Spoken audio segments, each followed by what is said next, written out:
नमस्कार जोजोलोपा para para विद्यार्थी भाइ बहिनीहरू, तपाईहरूले अहिले सुनिरहेको आवाज नेपाल भाषा एकाडेमीको निमित्त अन्नक मिडियाको प्रस्तुति नेवा एफएम 106.6 मेगाहर्ज रेडियोको हो। कीर्तिपुर नगरपालिका स्थित वडा नम्बर 6 चोभार आदिनाथ माविको सामाजिक अध्ययन विषयको शिक्षिका म सङ्गीता खनाल बोलिरहेको छु। कीर्तिपुर नगरपालिकाद्वारा सञ्चालन गरिएको रेडियो शिक्षा कार्यक्रम अन्तर्गत कक्षा 8 को सामाजिक अध्ययन विषयको रेडियो शिक्षा कार्यक्रम लिएर भाइ बहिनीहरू समक्ष उपस्थित भएकी छु। यो कार्यक्रम हरेक हप्ता बिहीबार 10 बजे प्रसारण हुनेछ। अबको 30 मिनेटको समय म मेरा प्यारा प्यारा भाइ बहिनीहरूसँग नै रहनेछु। भाइ बहिनीहरू, तपाईहरूलाई थाहा नै छ अहिले विश्व कोभिड-19 को कारणले आक्रान्त परेको छ। हाम्रो देश नेपाल पनि यो अवस्थामा रहेको छ। यस विषम परिस्थितिमा भाइ बहिनीहरूलाई वैकल्पिक तरिकाबाट सिकाइ सहजीकरण गर्ने उद्देश्यले रेडियो शिक्षा कार्यक्रम सञ्चालन गरिएको हो। अवश्य नै विद्यार्थी भाइ बहिनीहरूलाई सिकाइ सहजीकरणमा फाइदा हुन्छ। विद्यार्थी भाइ बहिनीहरूलाई अभिभावकज्यूहरूबाट उचित वातावरण सिर्जना गराई सिकाइ सहजीकरणमा सहयोग गर्नुहुन्छ भन्ने पूर्ण आशा गरेको छु। विद्यार्थी भाइ बहिनीहरू, तपाईहरूले बेला बेलामा साबुन पानीले हात धुन बिर्सन हुँदैन है। पसल वा बाहिर निस्कँदा भौतिक दूरी कायम गर्नुभएको छ होला नि, होइन त? सृजनात्मक र रचनात्मक क्रियाकलापमा आफूलाई सहभागी गराउनु, शारीरिक कसरत गरी रोग प्रतिरोधात्मक क्षमता बढाउनु, घरको सानोतिनो काममा आमा बुवालाई सघाउनु। आशा गर्छौँ कोरोनाको औषधि छिट्टो पत्ता लाग्छ र हाम्रो भेटघाट कक्षा कोठामा प्रत्यक्ष रूपमा हुन्छ। विद्यार्थी भाइ बहिनीहरू, अघिल्लो हप्तामा तपाईहरूले विकासका पूर्वाधारहरूमध्ये ऊर्जा र खानेपानीको पाठ पढिसक्नु भएको छ। मानव जीवनलाई सरल र सहज बनाउनको लागि ऊर्जा र खानेपानीको अति आवश्यक छ। तिनीहरूको अनुपस्थितिमा हाम्रो जीवन कष्टकर हुन्छ भन्ने विषयवस्तुहरू अध्ययन गरिसक्नु भएको छ। खाने पानी र ऊर्जाको महत्त्व र आवश्यकता पनि तपाईहरूले पढिसक्नुभयो। अब नेपालमा वर्तमान अवस्थामा खाने पानी र ऊर्जाको अवस्था पनि अध्ययन गरिसक्नु भएको छ। तपाईहरूले यस पाठमा आवश्यक पर्ने सिप र धारणा दक्षता प्राप्त गर्नुभएको होला भन्ने आशा गर्दछु। तपाईहरूले अघिल्लो हप्ताको गृह कार्य पनि गरिसक्नु भएको छ। विद्यालय खुलेपछि आफ्ना शिक्षकहरूलाई देखाउन सक्नुहुन्छ है त। अब हामी भाइ बहिनीहरू एकाइ 1 अन्तर्गत हामी हाम्रो समुदाय र राष्ट्र भन्ने एकाइ 5 अन्तर्गत जनशक्ति भन्ने पाठ अध्ययन गर्न लागिरहेका छौँ। भाइ बहिनीहरू, तपाईहरूले रेडियो नजिक आफूलाई चाहिने पाठ्य सामग्रीहरू अवश्य नै लिएर आएर आउनुभएको छ र आफ्नो आजको पाठ रहेको छ जनशक्ति। भाइ बहिनीहरू, हामी यस पाठमा जनशक्तिको परिचय, आवश्यकता र महत्त्व, देश विकासमा जनशक्तिको भूमिका, जनशक्तिका समस्याहरू, दक्ष जनशक्ति उत्पादन गर्न राज्यले गरेका प्रयासहरू आदि विषयवस्तुमा छलफल गर्छौँ है त। भाइ बहिनीहरू, तपाईहरूले जनशक्ति भन्ने शब्द सुन्नुभएको छ, अवश्य नै सुन्नुभएको छ। हाम्रा वरिपरिको समाज हेरौँ त, कसैले खेतमा काम गरिरहनु भएको छ, ड्राइभरले बाटोमा गाडी कुदाइरहनु भएको छ, भरिया दाइले भारी बोकिरहनु भएको छ, अस्पतालमा डाक्टरले बिरामी चेक गरिरहनु भएको छ, शिक्षक शिक्षिकाले विद्यालय गएर पढाउनुहुन्छ। यी सबै डाक्टर, कृषक, ड्राइभर, शिक्षक जनशक्तिका उदाहरणहरू हुन्। अब म जनशक्तिको परिचय बताउँछु, तपाईहरूले पनि अन्दाज लगाइसक्नु भएको होला। माथिको उदाहरणहरूबाट तपाईहरूले आफ्नो कपीमा पनि टिप्न सक्नुहुन्छ। जनशक्तिको परिचय: कुनै पनि काम राम्रोसँग सम्पन्न गर्न सक्ने क्षमता भएका, तालिम प्राप्त र देश विकासमा महत्त्वपूर्ण योगदान सक्ने, सकारात्मक सोच राख्न सक्ने, शारीरिक रूपमा स्वस्थ, मानसिक रूपमा सचेत एवं विवेकशील जनसङ्ख्या नै जनशक्ति हो। यसलाई मानव संसाधन, मानव पुँजी, श्रम शक्ति पनि भन्छन्। जस्तै डाक्टर, इन्जिनियर, डकर्मी, सिकर्मी, सूचीकार, इन्जिनियर आदि रहेका छन्। फेरि एकपटक भाइ बहिनीहरूलाई यो म राम्रोसँग भनिदिन्छु, सुन्नु है त। जनशक्ति भनेको कुनै पनि काम राम्रोसँग सम्पन्न गर्न सक्ने क्षमता भएका, तालिम प्राप्त, देश विकासमा महत्त्वपूर्ण योगदान दिन सक्ने, सकारात्मक सोच राख्न सक्ने, शारीरिक रूपमा स्वस्थ, मानसिक रूपमा सचेत एवं विवेकशील सक्रिय जनशक्ति नै मानव संसाधन हो। यसलाई पुँजी पनि भनिन्छ, मानव पुँजी पनि भनिन्छ, श्रम शक्ति पनि भनिन्छ, जनशक्ति पनि भनिन्छ, मानव संसाधन पनि भनिन्छ। जस्तै स्वास्थ्य कार्यकर्ता, शिक्षक, किसान, प्रशासक, मजदुर, डाक्टर, इन्जिनियर, डकर्मी, सिकर्मी, सूचीकार आदि। भाइ बहिनीहरू, तपाईको समुदायमा रहेका जनशक्तिहरूको पनि सूची बनाउनुहोस् अनि विद्यालय खुलेपछि आफ्ना गुरुआमा गुरुबालाई देखाउनुहोस् है त। अब हामी जनशक्तिको प्रकारतिर अध्ययन गर्छौँ। भाइ बहिनीहरू, जनशक्ति 3 प्रकारका छन्। तिनीहरूको म क्रमशः नाम भन्छु। 1 अदक्ष, 2 अर्धदक्ष, 3 दक्ष। र हामी तिनीहरूको तीनवटैकै क्रमसँग वर्णन गर्छौँ र भाइ बहिनीहरूले सरल भाषामा पनि लेख्न सक्नुहुन्छ। अदक्ष: यो जनशक्तिले कुनै प्राविधिक सिप हासिल गरेको हुँदैन, तर देश विकासमा उनीहरूको महत्त्वपूर्ण भूमिका हुन्छ। यस्ता जनशक्तिले कुनै विशेष तालिम लिएका हुँदैनन्, जस्तै सामान्य कामदारहरू। अतदक्ष: कुनै प्राविधिक सिप वा तालिम लिएका तर पूर्ण रूपमा निपुण भइ नसकेका कामदारहरू पर्छन्। यस्ता जनशक्ति उत्पादन गर्न कुनै निश्चित समय तालिमको आवश्यक पर्छ, जस्तै सामान्य प्राविधिक, प्लम्बर, सिकर्मी, डकर्मी आदि।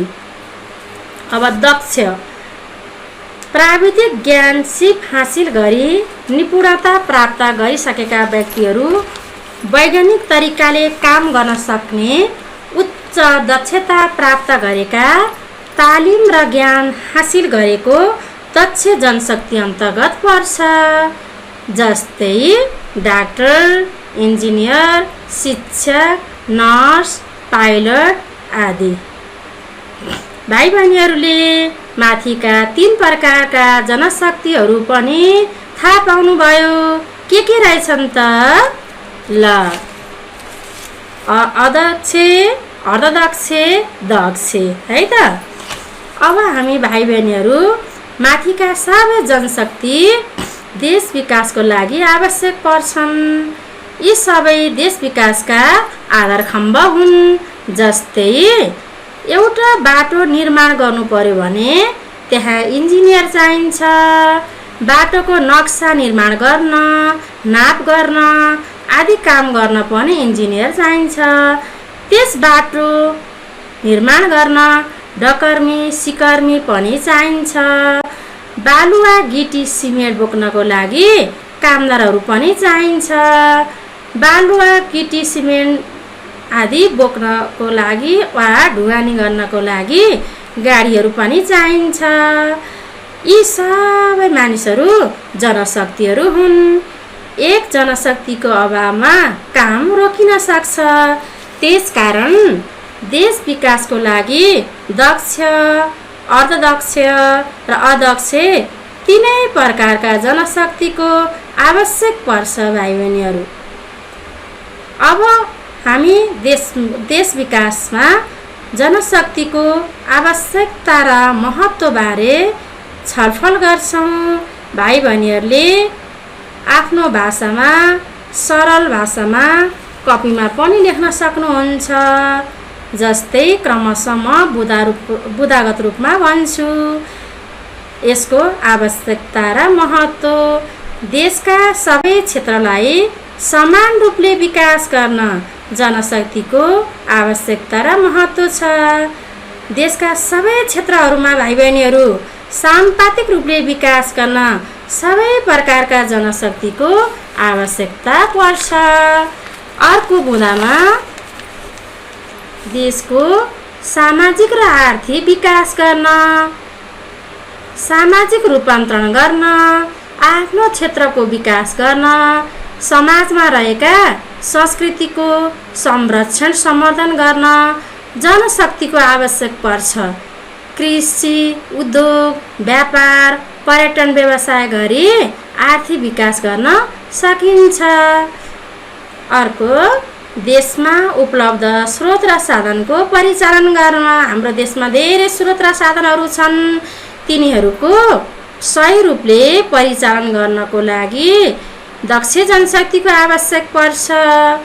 राष्ट्रिय तथा अन्तर्राष्ट्रिय स्तरको योजना निर्माण र कार्यान्वयन गर्न हाम्रो देशमा विभिन्न देशहरूबाट आर्थिक सहयोग तथा ऋण प्रदान गरिरहेका छन्। विभिन्न राष्ट्रिय तथा अन्तर्राष्ट्रिय स्तरका विकास निर्माणका कार्यहरू सम्पन्न गर्न, योजना निर्माण गर्न र कार्यान्वयन गर्न पनि दक्ष जनशक्तिको आवश्यक पर्छ। भाइ बहिनीहरूले दक्ष जनशक्तिको आवश्यकता र महत्त्वबारे पनि अध्ययन गर्नुभयो र फेरि एकपटक म तपाईहरूलाई बुदागत रूपमा भनिदिन्छु। यसको आवश्यकता र महत्त्व: देशको सबै क्षेत्रलाई समान रूपले विकास गर्न एउटा, देशको सामाजिक र आर्थिक विकास गर्न। अर्को, देशमा उपलब्ध स्रोत र साधनको परिचालन गर्न। अर्कोमा राष्ट्रिय तथा अन्तर्राष्ट्रिय स्तरको योजना निर्माण र कार्यान्वयन गर्न। भाइ बहिनीहरू, तपाईहरू भविष्यमा देश विकासको लागि कस्तो खालको जनशक्ति बन्न चाहनुहुन्छ त? सोच्नुहोस् त। अवश्य सोच्नुभयो होला। तपाईहरू कुनै पनि काम राम्रोसँग सम्पन्न गर्न सक्ने, तालिम प्राप्त, प्राविधिक तथा व्यावसायिक शिक्षा लिएको, देश विकासमा महत्त्वपूर्ण योगदान दिन सक्ने, सकारात्मक सोच भएको, काम गर्नको लागि जोस र जाँगर भएको दक्ष जनशक्ति बन्न चाहनुहुन्छ होला होइन त? यस प्रकारको जनशक्तिले देशमा छरिएर रहेका प्राकृतिक स्रोत र साधनहरूको सही सदुपयोग गरी विकासका पूर्वाधार निर्माणमा महत्त्वपूर्ण योगदान पुर्याउन सक्छन्। अब हामी भाइ बहिनीहरू देश विकासमा जनशक्तिको भूमिकामाथि छलफल गर्छौँ। जनशक्तिको धेरै भूमिका रहेको छ देश विकासको लागि, हैन त भाइ बहिनीहरू? जस्तै हाम्रो घरमा आमा बुवा, काका काकी, दाजु भाउजू, दिदी दाई, भाइ बहिनी आदि हुनुहुन्छ।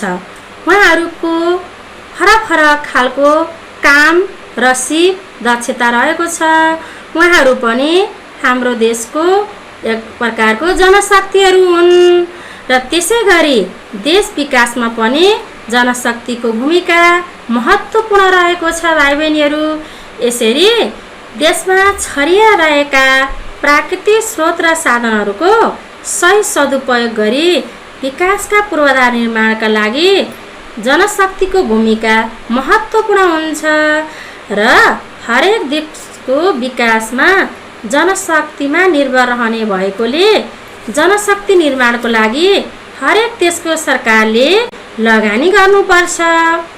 व्यवसायिक तथा प्राविधिक शिक्षामा जोड दिई डाक्टर, इन्जिनियर, पाइलट, प्राध्यापक, वकिल, शिक्षक आदि जस्ता दीर्घकालीन जनशक्ति बन्ने क्षमता भएका व्यक्तिहरूलाई निशुल्क शिक्षाको व्यवस्था गर्नुपर्छ।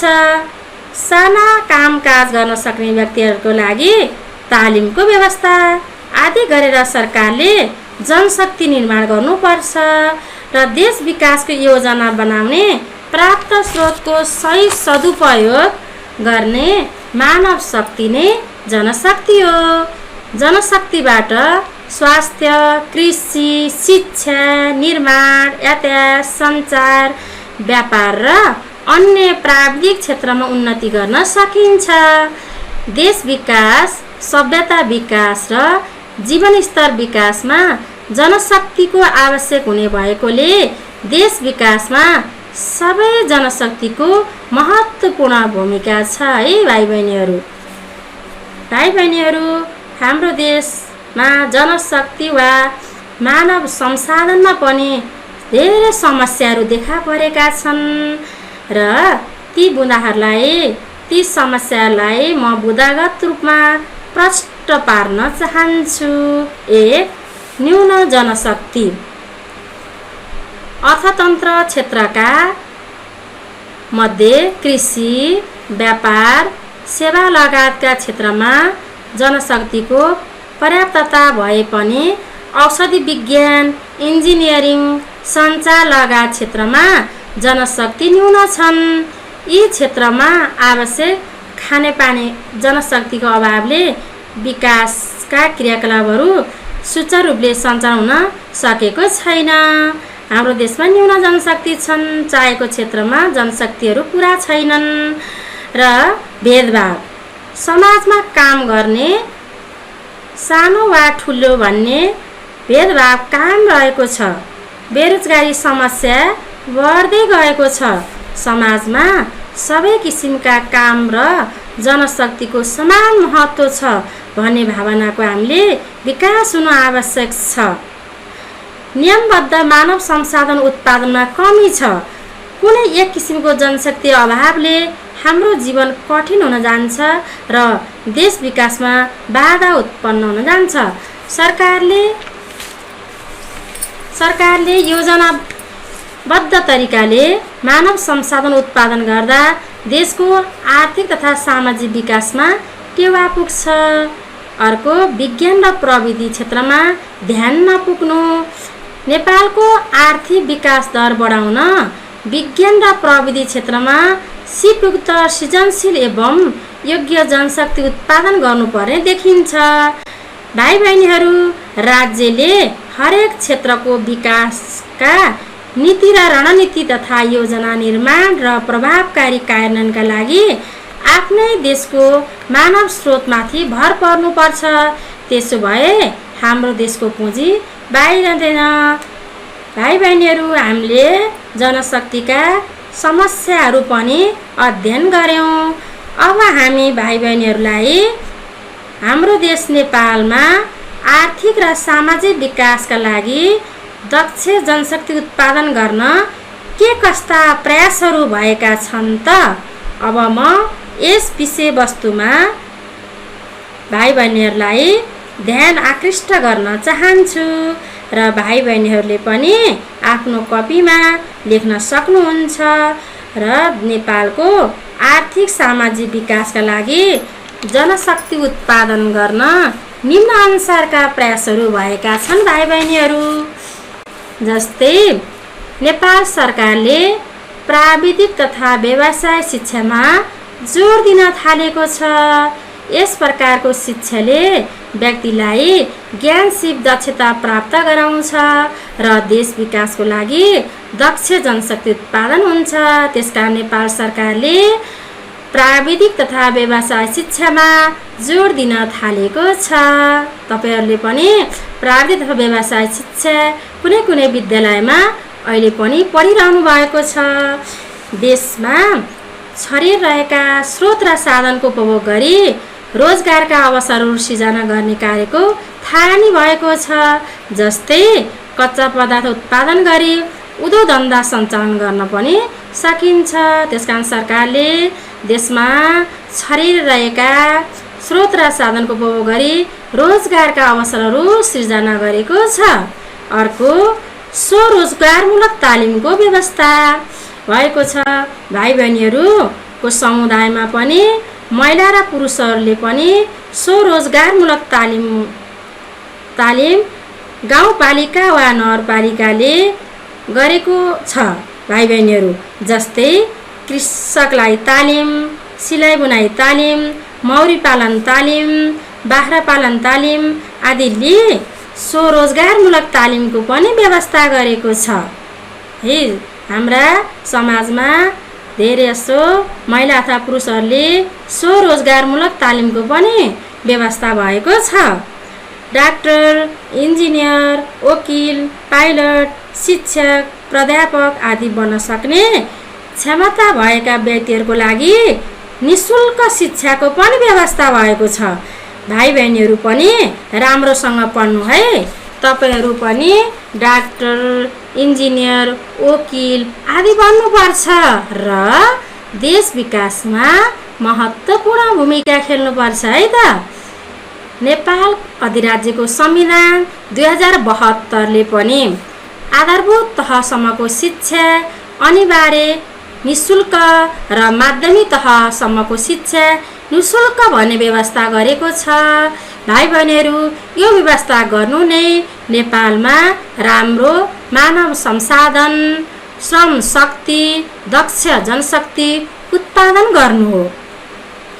साना किसानहरूको लागि सरकारी अनुदानको पनि व्यवस्था गरेको छ। भाइ बहिनीहरू थोरै लगानी गरेर सरकारले साना किसानहरूको लागि सरकारी अनुदानको पनि व्यवस्था गरेको छ। तपाईहरूलाई थाहा नै छ हैन त। यस पाठमा भाइ बहिनीहरूलाई मैले जनशक्तिको परिचय, जनशक्तिको प्रकार, जनशक्तिको महत्त्व र आवश्यकता, जनशक्तिको भूमिका, जनशक्तिका समस्याहरू र नेपालको आर्थिक र सामाजिक विकासको लागि दक्ष जनशक्ति उत्पादन गर्नका लागि प्रयासहरू आदि विषयमा छलफल गर्यौं। अब म तपाईहरूलाई फेरि पनि